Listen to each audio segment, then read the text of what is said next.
Cukai syarikat setiap tahun melambung tinggi. Okey, nanti dulu. Okey. Entah korang yang rajin sangat terderma lebih dekat LHDN tu sebab tak tahu nak claim benda-benda ni. Okey, prinsip asas bisnes, jangan bayar lebih. Jom saya kongsikan 30% cukai syarikat yang ramai founder selalu terlepas pandang. Okey. Yang pertama, cost renovation atau basuhan pejabat.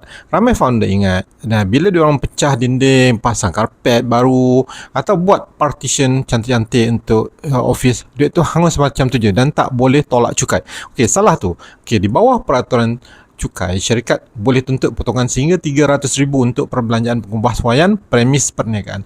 Benda ni besar tahu kesannya pada kira-kira cukai korang.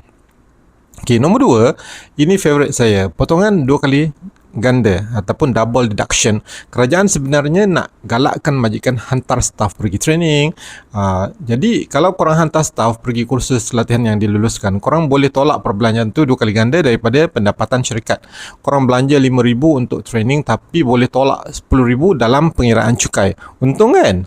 Okey, yang ketiga, zakat perniagaan. Ramai founder Muslim, korang wajib bayar zakat bila cukup haul dan nisab. Tapi tahukah korang bayaran zakat perniagaan ni sebenarnya boleh ditolak daripada pendapatan aggregate syarikat korang, maksimum sehingga 2.5% daripada pendapatan aggregate.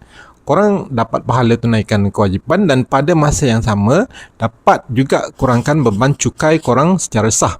Okay, ingat, urus cukai ni bukan bermaksud kita lari dari bayar cukai, tapi kita bayar dengan bijak dengan menggunakan undang-undang yang sedia ada. Okay, jangan bayar lebih kalau tak perlu. Korang nak saya bongkar lagi rahsia urus cukai syarikat? Okey, komen nak kat bawah, save video ni dan share dekat kawan-kawan founder korang yang asyik merungut cukai mahal. Okey.